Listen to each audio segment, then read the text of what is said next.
And it hits me, oh my gosh, this is that triangle. You know, there's explanation for everything that occurred in the Rendlesham-Pars incident that doesn't involve aliens at all. It was completely silent.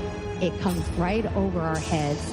He saw a classic flying saucer, really, standing in the clearing. He turned over to my father and held his hand, and he looked in his eyes, and he said, "We're not alone."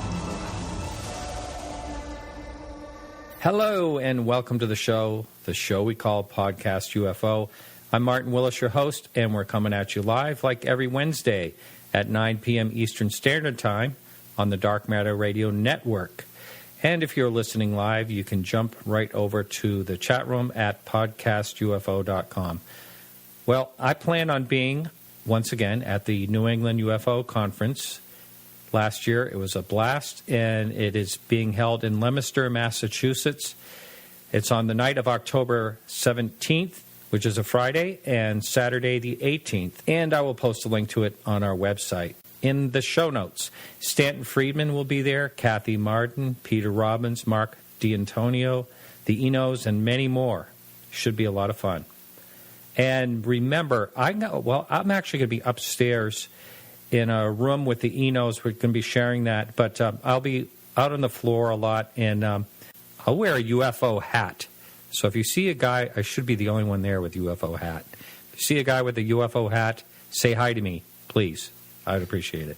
Well, we have another great show for you tonight. Alejandro Rojas of Open Minds is coming right up with the news. After that, our guest, well, he wants to be referred to as Eric, the UFO Agnostic.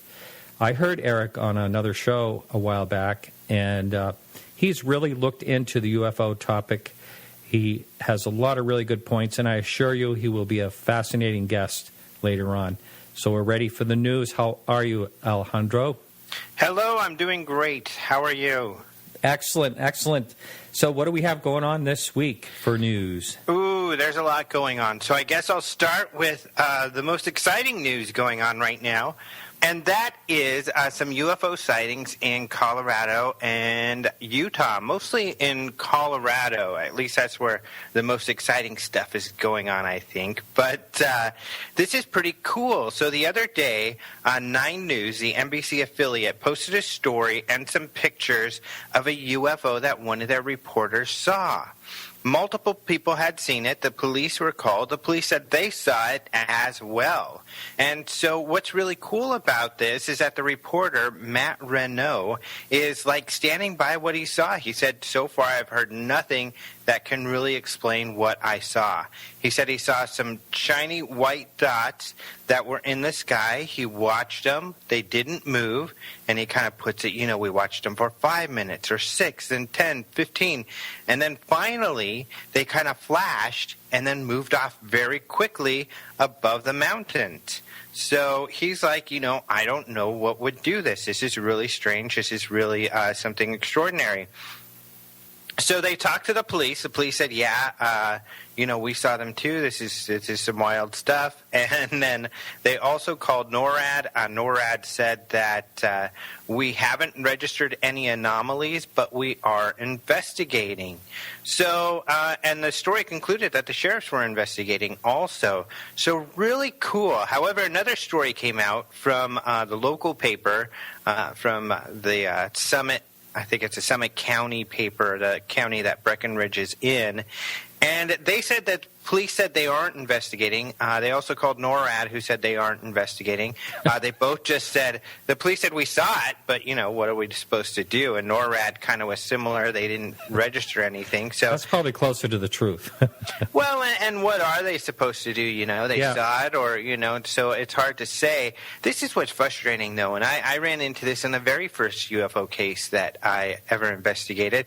They called the FAA, and the FAA says, well, we're not in the UFO business. We're in the air safety business, so call Newfork or somebody that, is monitoring UFOs, which is absolutely ridiculous because they're monitoring air safety, but they don't want to know about unidentified objects flying around in the same airspace as commercial aircraft, and that makes absolutely no sense. I think that's really frustrating, but that's what they told the Summit County newspaper. Pretty cool stuff, a great case, and now it's starting to go viral, and it's being reported all over the place.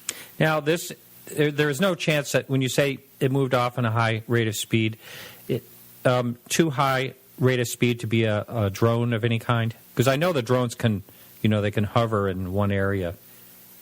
That's true. A drone can't do this. These look pretty high, and then it zipped off at probably, it would have to be a large drone, maybe some sort of military type of thing, and plus it was shiny and visible like a dot. These things look like a dot in Colorado. In fact, I've seen these things in Colorado. Two of my UFO sightings have been of very similar things, and when I was a MUFON investigator out there, we used to get a lot of this, so it's hard to say. I guess it could possibly, but that's what's hard these days, and one of the other papers covering another story, the Hong Kong one, kind of says drones really screw up UFOs. UFOs are screwed now because of drones, and I think we've talked about this before. Yes, we have, yeah. Mm-hmm. Because anything can be drones at this point, so it's hard to say because drones are very maneuverable, and you can appear as metallic, shiny things in the sky. So it's really tough to say. So what else is going on in the news? This is another story that's kind of hitting at least the UFO world, not so much hitting mainstream as much. This is a sighting in Kansas where the witness caught 2 UFOs on a photo, supposedly, allegedly, and it was actually submitted to MUFON from a friend of theirs who said this called the picture amazingly clear. The objects in question, one of them definitely seems to be, because it's taking a picture of the sun, it appears to me to be a lens flare, which happens, when you're taking a picture of the sun. However, there's another object that is kind of kite-shaped that is more mysterious, which is kind of weird in this picture. One of the problems pointed out by Robert Powell, who is the MUFON Director of Research, when we posted this on Facebook, he said he noticed, the picture's really small. It's only 60K. So this must be a crop or just a tiny, somebody's manipulated the image to make it smaller.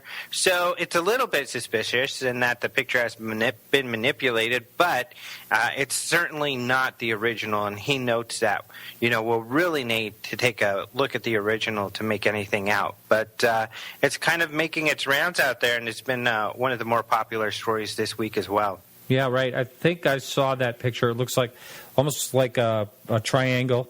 Something like a triangle. Okay, and what's the last story for this evening? The last story is one I want to talk about. It is making rounds in the mainstream media, but luckily at Open Minds we have a little bit more insight into this story because we've been covering it, and we've had one of the scientists as part of this team at our conference last year, and he made some pretty incredible news that actually Lee Spiegel of Huffington Post wrote up about, and it made a lot of news in the mainstream. And that is this group of astrobiologists. One of them talked to the Daily Express in the UK. And there is this group of astrobiologists out of the University of Sheffield and the University of Buckingham Center for Astrobiology who say they have an abundance of proof that extraterrestrial life exists. Now, they said this a year ago. They've written papers here and there to talk about it.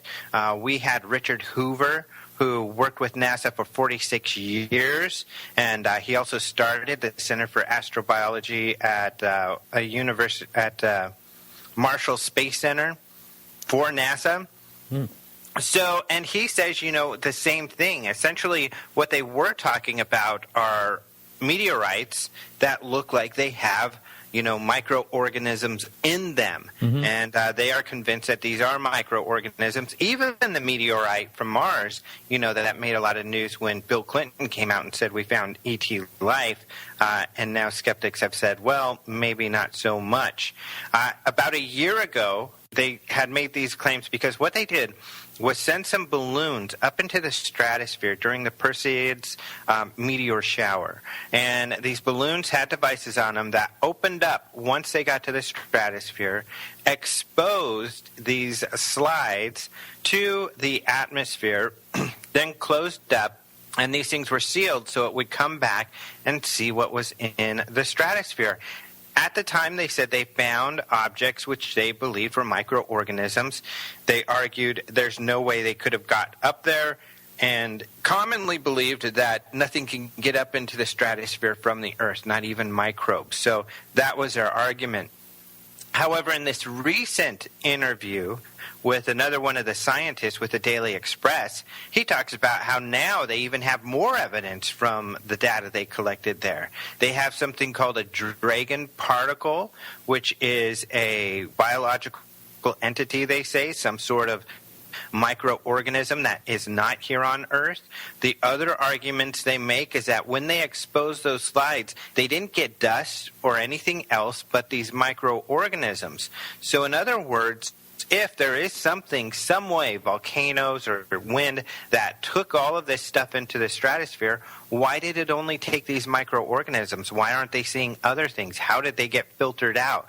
So that's another, I think, a great argument that they make that, you know, supports that this is actual extraterrestrial life.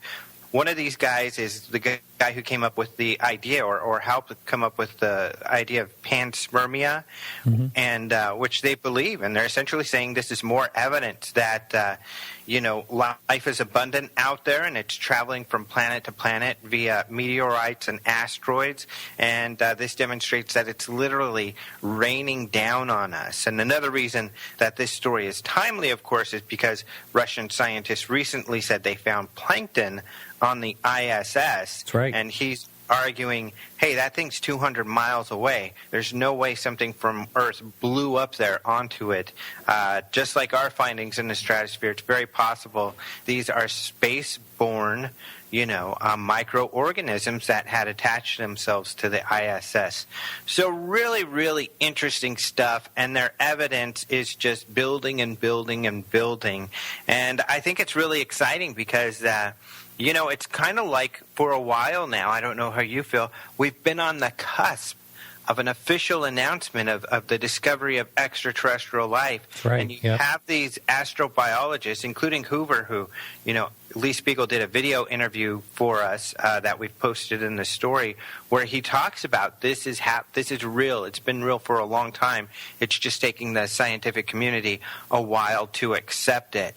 But I think soon they will, and I really think that that's a big deal for our field because once people realize there's life and it's abundant, it's as close as, you know, in the space just outside of our own atmosphere, that it makes it highly, highly, highly more likely that there are advanced civilizations out there as well. Could be just floating around space in general, you know? Exactly. That's pretty amazing. You can go to the show notes and find the links to all these stories that Alejandro has just mentioned. We'll see you next week, Alejandro. Thank you. All right. Thank you. Talk to you soon.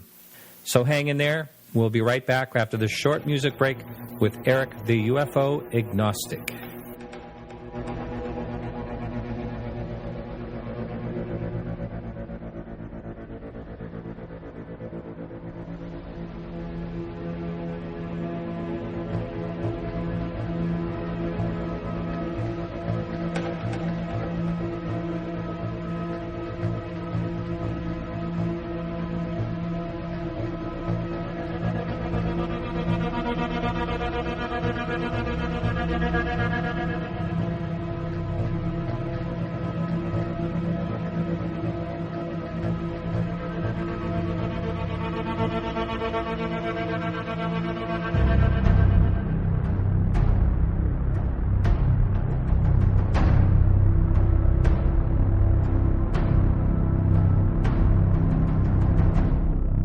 I should mention that music is, like all our music, by Carrie Lloyd Whitehouse. He writes music for the show, and thank you for that, Carrie. And our guest, Eric, how are you?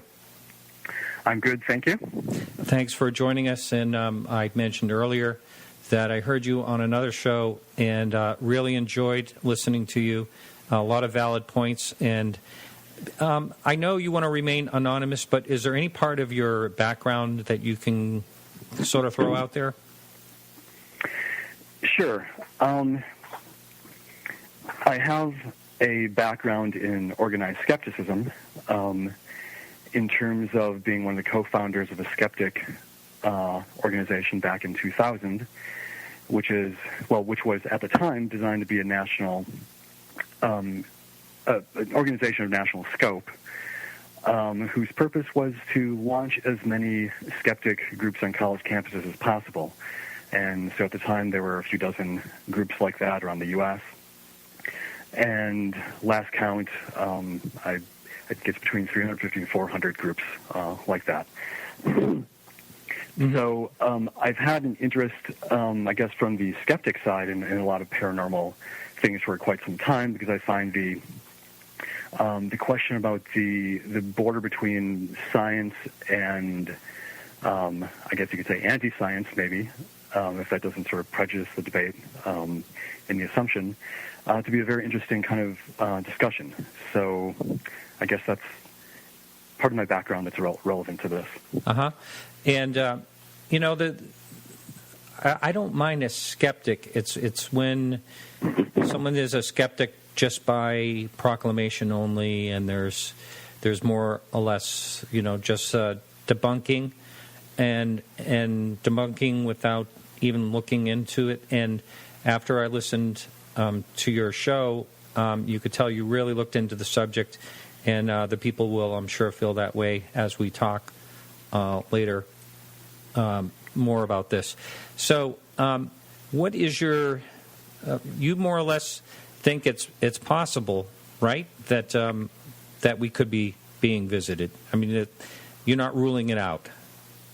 No, absolutely not. And one of my main critiques of skepticism with regard to the UFO question is that I think you can identify a kind of metaphysical and also psychologically hidden rejection of even the possibility that there could be beings from other, parts of the cosmos here. So yeah, I would consider myself an agnostic, but even leaning towards the possibility, if not likelihood, that some of the cases might be best explained by the extraterrestrial hypothesis. But I don't feel any kind of inner sense of certainty about that. But it's quite a transition from where I began, because I began, like many other skeptics, reading Skeptic magazine, Skeptical Inquirer.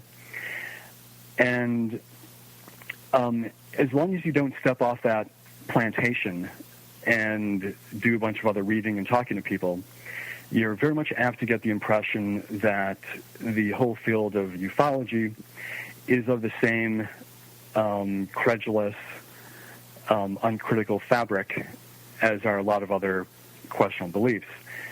But there are a few things that I read that really made me rethink that, and it's been sort of a unsettling journey to think that I guess the scientific establishment could possibly be just radically wrong about this question.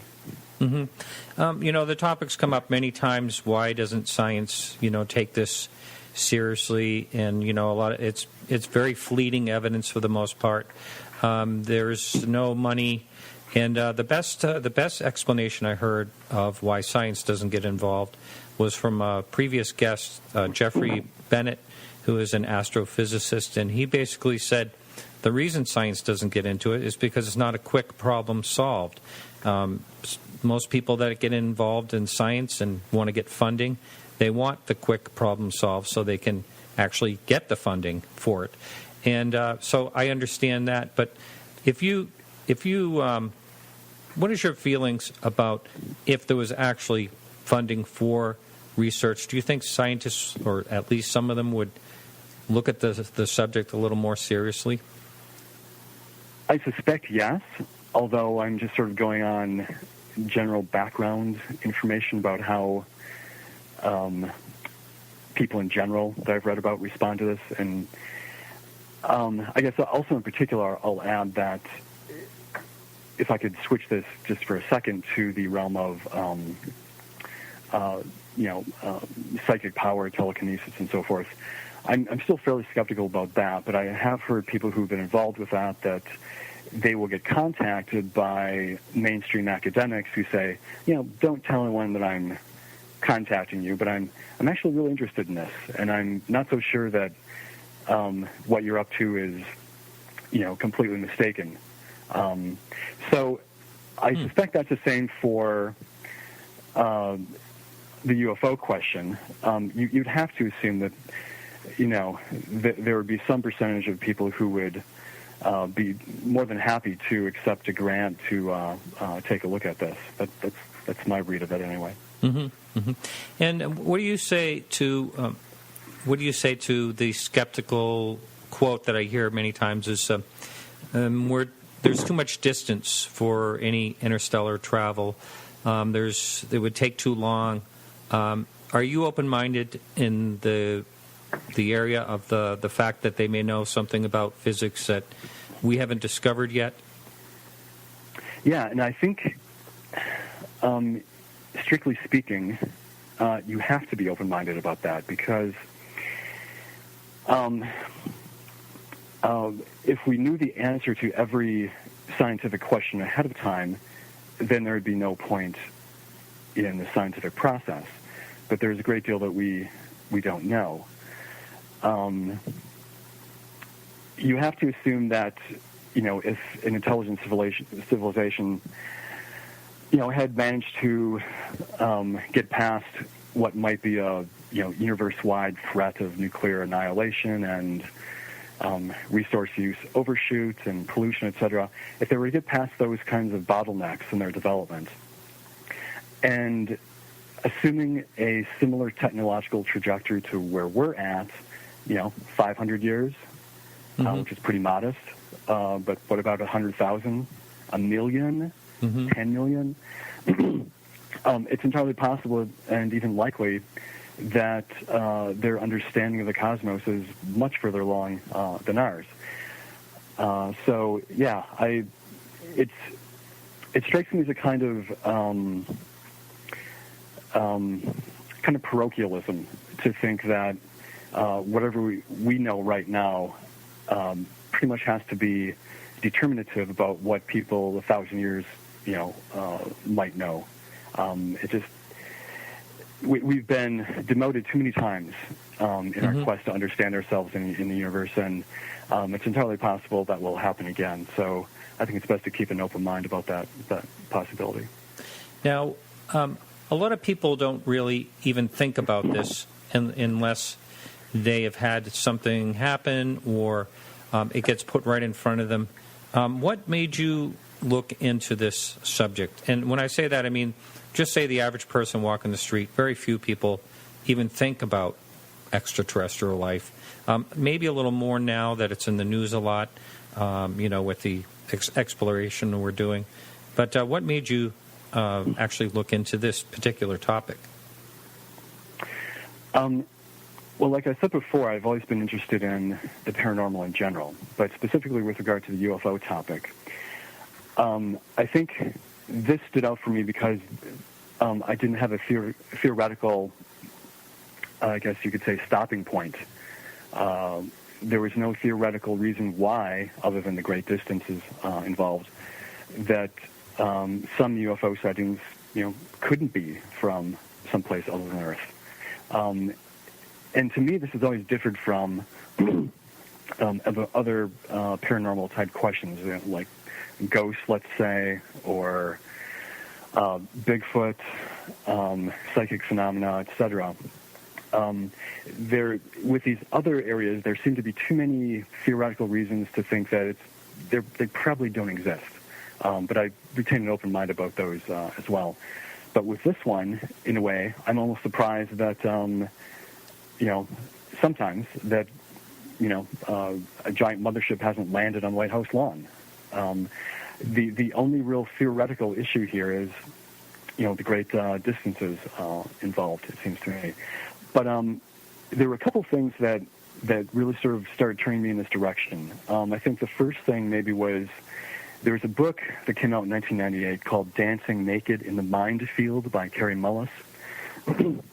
He's Nobel Prize-winning chemist Quite an interesting fellow, sort of idiosyncratic and a free thinker. And in one chapter of that book, he reported a missing time episode. He was at his cabin in Mendocino, California, and he was walking on his property, and as crazy as it sounds, and it does sound crazy, he said that a raccoon said to him, if I remember correctly, "Good evening, doctor." And then the next thing he knew, it was a whole bunch of hours later, and he was at a different part of his property, and he was walking back toward his cabin. And he found that a very disturbing experience, as anyone would. But the thing that struck me about that was, if it was just him reporting that, I would think, okay, who knows what happened there? Could be a psychological issue. He talks about having taken LSD in the past. Maybe there was some issue there. Who knows? But then a few years later, he got a call from his daughter, and his daughter said that she was at his cabin with her boyfriend, and she went missing. And her boyfriend was looking for her, and she didn't know where she was, apparently, and she found herself making her way back to the cabin from a similar location where Kerry Mullis did when he went missing. So I didn't know what to think of that, and the chapter was not meant to be an exhaustive examination of that particular case, but it struck me as really weird, and I sort of trusted his testimony. So I thought, that's really weird, and I don't want to prejudge it. I'll just sort of put that into who knows category. A few years after that, I read Stephen Greer's Disclosure. Now, I don't have a high degree of confidence in Stephen Greer's methodologies, but I found that book unsettling, I guess you could say. I, like a lot of UFO books, I wasn't really convinced that it was an adequate examination of a lot of the witnesses. There's just too many questions that seem to be lying on the table that weren't asked. But you read a book like that and you think, okay, what's going on here? A, is it the case that everyone is mistaken? They're just, in some cases, just wildly mistaken about things they've seen. It's possible, I suppose. Another possibility is that maybe they're all hoaxing. All of those people hoaxing would be highly unlikely, it seems to me. And the last possibility would be, well, maybe they did see something that's unexplained, and maybe some of those things that are unexplained didn't come from Earth. So I couldn't fit that book into a closed skeptic box that would sort of allow me to put a bow and tie on my view of the universe and say, okay, explained, next. That really sort of stayed with me. What I found was also very interesting was I gave this book to a friend of mine who's also played a role in skepticism. He's a very, very smart guy, one of the smartest people I know, and encouraged him to read it. We got together a few weeks later, and he had basically come to the same place that I did, I think, which was from a place of skepticism to a kind of, well, I just don't know. It could be possible. So those are two things, and I'm not sure if we should go into this or not, but I had a experience when I was about 9 years old that I sort of tucked away, and it didn't pull out again until I was, probably back in college, and that's been a real puzzler to me ever since. Can you describe that encounter? Yeah. Late 70s, southern Wisconsin. I was visiting my grandparents' farm with my family. We'd go down there a few times during the summer. I think a Saturday morning, my brother and I, who is 2 years younger, we left the farmhouse, and this is pretty flat farm country. You can see for great distances. And we were walking out to the farm field, as we typically did, probably intending to get in trouble that day, and happened to look up, and I saw what looked to be something the size of the moon, but it wasn't the moon, and it was moving very noticeably down. So it was maybe about 60 degrees up, and it would be moving down for a few seconds and then completely disappear, and then reappear again a little bit lower. And it was a disk. It had a uniform color. It was sort of a white with maybe a little bluish tinge to it. And so it was doing this for about 10, 12 seconds, and we both stood there transfixed. I don't think either one of us could, by any stretch of the imagination, be said to, have had any expertise in, aircraft identification or anything like that. But I did have an interest in airplanes at the time, and I have a pilot's license right now. So I was the kind of kid who would look up and see things, but this it didn't fit in any kind of category that I could imagine. Now, did you hear any? We started yelling. Pardon me. Did you hear any sound at all? No, it was perfectly silent. And there was a sort of a finale to it where it got maybe about 10, 15 degrees above the horizon, and it appeared to rotate like if you had a plate, like a paper plate in front of you, and then you start to rotate it, and so it goes from a circle to being an oval, and right when it got on its edge, it disappeared for about a second, and then something sort of looked like it fell from it that was sort of a deltoid kind of shape, and it went beneath the horizon. And, of course, my grandma, came out after that whole thing happened. And there's a couple of things I told myself after that. One is that I could have just memory is fallible, and I could have, misremembered over time. I could have added details. And I thought, well, maybe it was a weather balloon, but I can't seem to make that exactly fit. So it's an unknown, I guess, to me. When just change the subject just for a second, we'll jump back to that. But as a skeptic, since you were involved in the Skeptic Society, why would you think that so many people just plain debunk? And I've listened to a couple skeptic shows, and they're like, "Oh, come on," that type of thing. Instead of the way the skepticism is supposed to work is critical thinking. Am I right by that? And can you describe, to the listener, what a skeptic really should be compared to what a lot of them seem to be? And by the way, if you're listening live, you can jump in the chat room, ask our guest a question at podcastufo.com.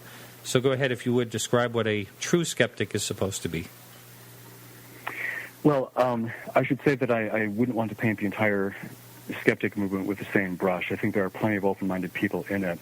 But one of the problems is that many of the elites within that movement, they tend to be, I think, sort of dogmatic on this question. A true skeptic follows the evidence. A true skeptic is aware of one of the greatest distortions in human psychology when it comes to epistemology and trying to determine the truth of something, which is confirmation bias. Ironically, as much as that particular term might come up in skeptic literature, it's still possible to identify skeptics who run roughshod over the caution that human tendency gives us, when we're trying to engage in, some kind of contentious issue. So, a skeptic is not an a priori debunker. A skeptic is someone who keeps an open mind and engages in a process of self-criticism, in addition to, the necessary criticism of, claims to truth. Okay, that's good. A question came up on the message board, and the person wants you to explain where you think the hardcore skeptics are going wrong. The first thing I'd say about that would be that I think that they have a kind of, I would put it as a metaphysical commitment to the idea that we can't be being visited by ETs. Now, saying that is sort of a strong statement. How would I justify that? How would that work? I don't have a complete theory about that, but it seems to me that despite, the ready admission of many skeptics that, sure, it's a huge universe and, evolution is a natural process and, as was discussed earlier in your program, it's very likely that life is seeded everywhere and there's intelligent life, quite possibly a lot of it, even in our own galaxy. Despite that, the possibility that there might be some kind of other civilization that is very far ahead of us, I can't help but wonder if that is just a real threat on multiple levels. So I guess maybe that's what I'm getting at, is that this is a kind of threat. The threat manifests in terms of just the threat it would pose to our identity as humans. Mm-hmm. I mean, if you assume that, let's say, some extraterrestrial civilization is 10,000 years ahead of us, they may very well have powers of manipulation over matter, manipulation of their bodies and their minds and technology, such that it would really pose a kind of ontological crisis, if you will, identity crisis for humanity, to know that that could very well be in our future, and that almost everything we assume about ourselves we have to toss out. So I think that's one aspect of it. Another is a kind of self-referentiality within academia, within science, within sort of official culture. It's sort of assumed that UFOs of an ET origin are just, the product of people who are sort of naive, who don't know what's going on, people who, in other contexts, would believe things that we just can't take seriously. And as a consequence,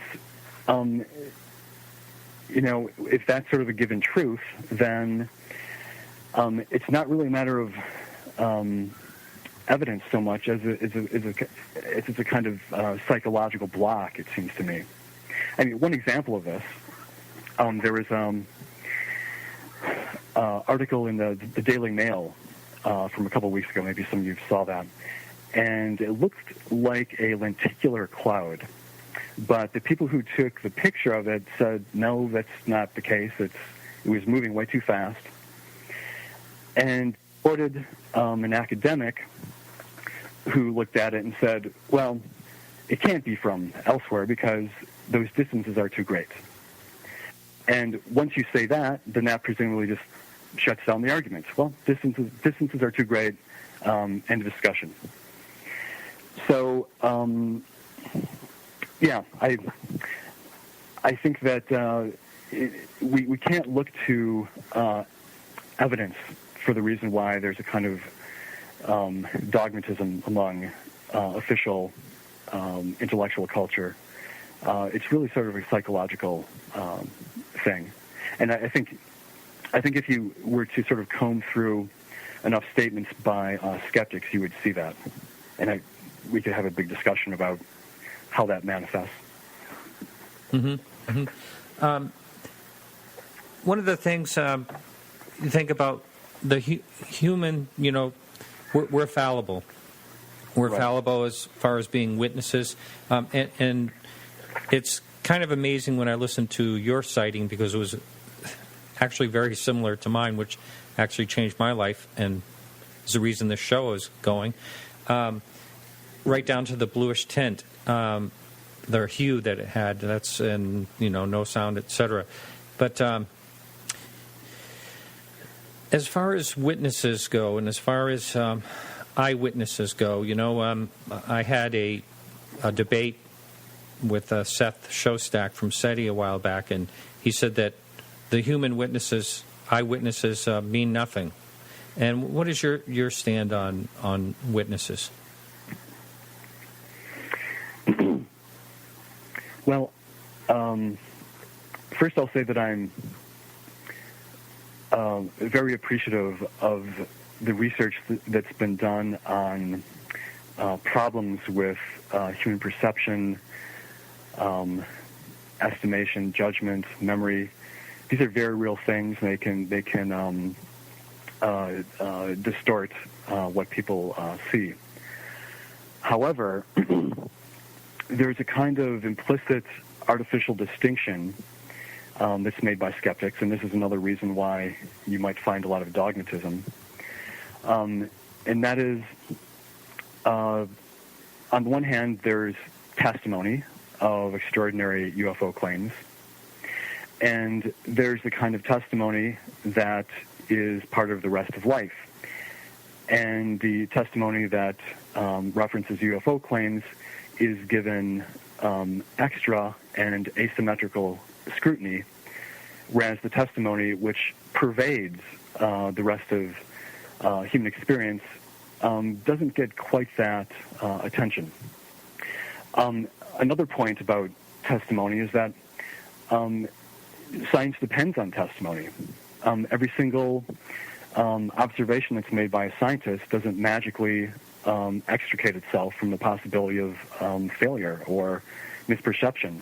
That's also an observation, and when that scientist then records the results, that's a form of testimony. Scientific journal articles, that's a form of testimony. There are many points along the route to getting that published where there could be mistakes, and of course, no one assumes that, just because something shows up in a scientific journal that it's infallible. Mm-hmm. So I think it's really a failure to appreciate just how dependent we are on testimony in all aspects of our lives, including science. Science is really no different. But the virtue of science is that it recognizes that and says, well, okay, we could be wrong, so here's my experiment. I'll write about this. Now someone else do this too and see if you get the same result. So I think it's an unequal treatment of the role of testimony in human life. Mm-hmm. Now, I don't know how much you've looked into this at all or if you've ever looked into it, but what's your opinion on, at least at some points here and there, the government covering up, say, things in regards to the UFO topic?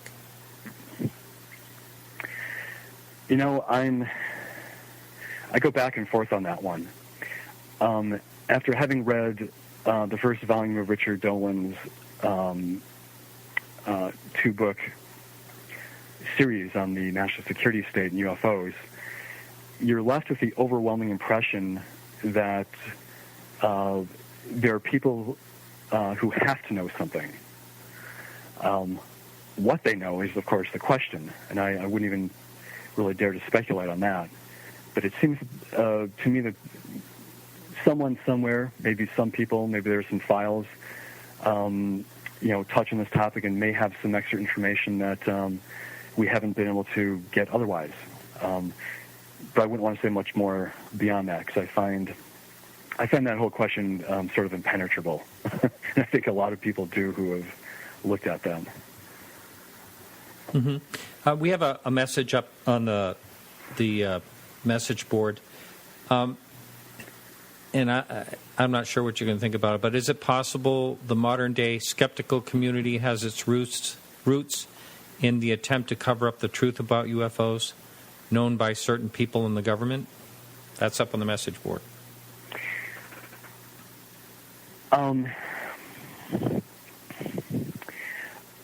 Let's see. Howard Menzel was a notorious skeptic.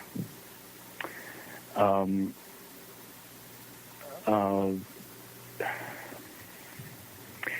Sagan was a skeptic.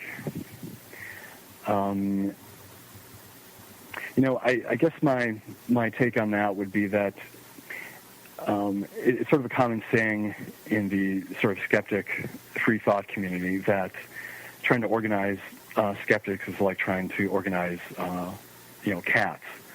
There are so many, opinionated, free-thinking, very critical people who, if you look at some of the popular free thought skeptic, even atheist blogs, the discussion there can be very rancorous. So the idea that there's maybe a kind of governing authority of skepticism that sort of keeps the lid on things, I would completely reject, because there are too many people who just flat out are anti-authority within skepticism. If they smell a rat, they're going to go after it. They're definitely not in many instances, they're not a lock and step kind of group. Mm-hmm. Mm-hmm. You think of the person that comes to mind as far as skeptics go is Philip Glass. Yeah. Are you familiar with him? Somewhat. A lot of people kind of thought there was a little more than just his opinion going on there. He raised a lot of eyebrows in a lot of different communities, not just the UFO community, of course. Yeah. If you were to compare the UFO topic to other, you mentioned paranormal early on. Do you think it's one of the more believable topics? I don't know if that's the right word I want to use, or one of the more credible topics for a skeptic to actually take note of? I think it is. And I think for two reasons. One is just the theoretical reason, which is despite the great lengths of distance involved, everything else sort of points to the likelihood of there being intelligence. And those lengths also have a flip side, which is huge amounts of time for probes and self-replicating machines and spacecraft that maybe contain embryos that could be grown in an artificial womb, etc., once they arrived on target. So theoretically, I don't think it poses a huge problem at all for skeptics. It shouldn't. And you know what? I think I forgot my second point. But that's probably the main thing for me. Is I don't think there's any huge theoretical problem for skeptics to pay attention to this. Oh, the second point was that once you look into enough of these cases, it becomes really difficult to accept that everything is a misperception or everything is a hoax. I mean, I still sort of hold out that maybe that's the case, but I'm increasingly less confident that those are the sort of conclusions that can be drawn when you look at things. There are just a lot of weird things that have happened that just sort of defy explanation, and I wish more skeptics would take the time to dive into the available resources. Now, do you know any skeptics personally that actually kind of share your thoughts and interests in the subject? Aside from the friend to whom I handed the Greer book, Disclosure, I don't know of any other skeptics who share my exact point of view. I have to assume that they're out there because I've met plenty of skeptics who are they're so down to earth and so reasonable about so many things. It would surprise me if others weren't like that. But as I think we all know, they're typically not the ones who are the publishers of the magazines and the ones who are invited to speak at conferences. Yes, I understand that. And speaking of conferences and alike, the UFO community. Now, there's some people that are way out there, and understandably attacked by the skeptical community. And Greer is actually someone that I've attacked on this show a few times. But in general, when you're out there and you're talking, skeptics are talking about the UFO subject, Does that come up a lot of the people that are just plain whacked out there that are fringe? Yeah. In fact, I sort of have a sense that they're the ones who are the poster children for the whole rest of the movement. I mean, we all have to admit that the really far out believers, sort of make us shake our heads and think, well, how could they possibly believe that? There might also be an element of humor involved with sort of critiquing, their particular beliefs. But a lot of that tends to get foregrounded and tends to represent the whole field. And that's why I think that if ufology is to really sort of pull itself up and establish a more serious face to the rest of the culture, the people who are, open-minded but appropriately skeptical really have to start taking a look at a lot of things and how they're done. And one of those things is really highlighting and drawing a more critical bit of attention to the people who are, I guess you might call the true believers. I think there's a bunch of other things, too, that ufology should do along those lines. I mean, for instance, I think there's a desperate need for some kind of really well-developed, attractive, easy-to-use database online that's maybe called something like whatUFOsAreNot.com. It's funny you mentioned that. A former guest, Ryan Mully, posted up on a Facebook page about UFOs that we needed to start something like this. This was just last week. And boy, I'll tell you, the comments came flooding in from everywhere. It was quite interesting to read all the comments. And it's kind of like, I agree with you there, and I agree with his thoughts, but also the debate on who is the person to oversee this and who's the one to cull the wheat from the chaff and all that. And, you can go on YouTube right now and find 50 hoaxes for every one very interesting, video. So I guess I do agree with that, but there's a lot of gray areas in who would be admitting something like that. That's the tough part. Yeah, I think that you've hit it right in the head. That would be a really challenging aspect to this, for sure. Mm-hmm. Mm-hmm. We have just about 4 minutes left or so. So I'm going to ask you, have you read any other books besides the one you mentioned? Did you happen to read Leslie Kean's book? Are you familiar with her? Yeah, I did. I read that UFOs, what's the subtitle to that? Pilots, generals, etc. Yes. Go on the record. That was a very interesting book. I appreciated the fact that she wrote it, but my main criticism of it was that it wasn't nearly as critical as it needed to be. Any UFO book that comes out that doesn't sort of anticipate the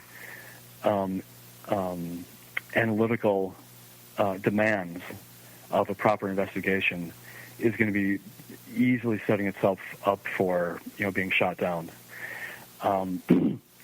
So I guess my general critique of that book and a number of other UFO books I've read, and podcasts I've heard, and things I've read online, is that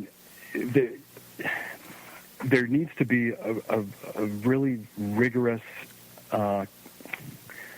method of asking questions and applying doubt, not debunking dogmatic doubt, but trying to really find out the integrity of a person, the integrity of their perceptions, their judgment, and so forth. Just an approach that's more probing, critical, doubtful, rigorous, I think is in desperate demand at all times. And so that was my general read on that book. I appreciated that she wrote it, and there were a few things in there that I hadn't read about before, and I thought, wow, that's really interesting. I didn't know about that, and but I haven't had time to pursue a lot of that. So it's one of those things you read and you sit it down and let it roll about in your head for a while. Yeah, I personally think that's one of the better books out there. Is there any other ones that you have read? We have just like a minute and a few seconds left. Any other books that you can think of that you read that were what you would call a really good UFO book?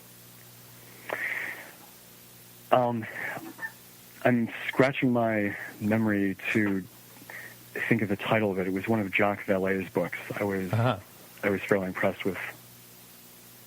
Yeah. I'm not sure what you think about Vallée, but he was a pleasant surprise. Yeah, he's one of the solid ones out there, in my opinion. I don't know what the general ufology thinks of him, but I think it's pretty good. There's only something one time odd that I heard him say. Other than that, he's been pretty good. Well, we're coming down to about 30 seconds left, so I want to thank you very much for being on the show. And I usually ask people to give out their websites, but you're anonymous. So anyway, a real pleasure. And are you mentioned just a second ago that you listen to podcasts. Do you listen to other UFO podcasts out there, or have you? The one I listen to most often is probably the Paracast. Right. Yeah, there's a lot of good guests on there, and they do a nice job. I like the Paracast, too, except for the commercials. Yeah. Anyway, thank you very much, and I'll talk to you later. So that's it for the show today. If you missed any part of the show, you can catch it as a podcast and a whole bunch of other free podcasts on our website, which is podcastufo.com. Our guest next week is undetermined. We have a couple people that are rolling around. We will come up with someone, and we'll be back next week. I want to thank everyone for helping out with the show today. Our guest, of course, Eric. Keith Rowland, producer for the Dark Matter Radio Network. Alejandro Rojas for the latest UFO news. Carrie Lloyd Whitehouse for our music. Peggy Shunning for managing our Facebook page. And remember, for all the latest UFO news, astronomical news, you can like us on Facebook. You can check us out live right here next week on the Dark Matter Radio Network and every Wednesday at 9 p.m. Eastern Standard Time. And don't forget to jump in the chat room at podcastufo.com. This is Martin Willis reminding you to keep your eyes to the sky, and we'll see ya.